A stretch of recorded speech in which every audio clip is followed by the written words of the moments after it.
Hi friends, యూట్యూబ్లో and ఇన్స్టాలో బాగా వైరల్ అయింది కదా బాయిల్డ్ ఎగ్ ఆమ్లెట్. సో నేను కూడా చేశాను, చాలా బాగా వచ్చింది. టేస్ట్ మాత్రం మొత్తానికైతే 3 గుడ్లు పట్టాయి, 2 అయితే బ్రేక్ చేశాను.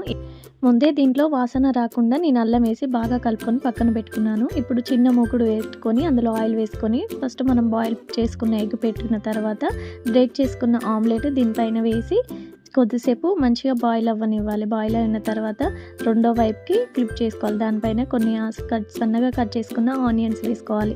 నిజంగా టేస్ట్ అయితే చాలా బాగుంది. ఇప్పుడు దీనిపైననే కొంచెం సాల్ట్ అండ్ కొంచెం అంతా కారం కూడా వేసుకోవాలి. కొంచెం వెనక సైడ్ బాయిల్ అయిన తర్వాత ఇంకో వైపు తిప్పుకొని బాగా రోస్ట్ అవ్వనివ్వాలి. అంతే, చాలా సింపుల్గా ఉంది కదా. ఎగ్ బజ్జీ తిన్న ఫీల్ వచ్చింది. మీరు కూడా ఎప్పుడైనా ట్రై చేసి ఉంటే కనుక కామెంట్ చేయండి. వీడియో ఇంతవరకు చూస్తే లైక్ ఇచ్చి వెళ్ళండి తప్పకుండా. అండ్ ఎవరైతే నా ఛానల్ ఫస్ట్ టైం చూస్తున్నట్లయితే సబ్స్క్రైబ్ చేసుకోవడం మర్చిపోకండి. వీడియో ఎలా అనిపించిందో కామెంట్ చేయండి. వావ్, టేస్ట్ అయితే సూపర్ అంటే సూపర్ అసలు.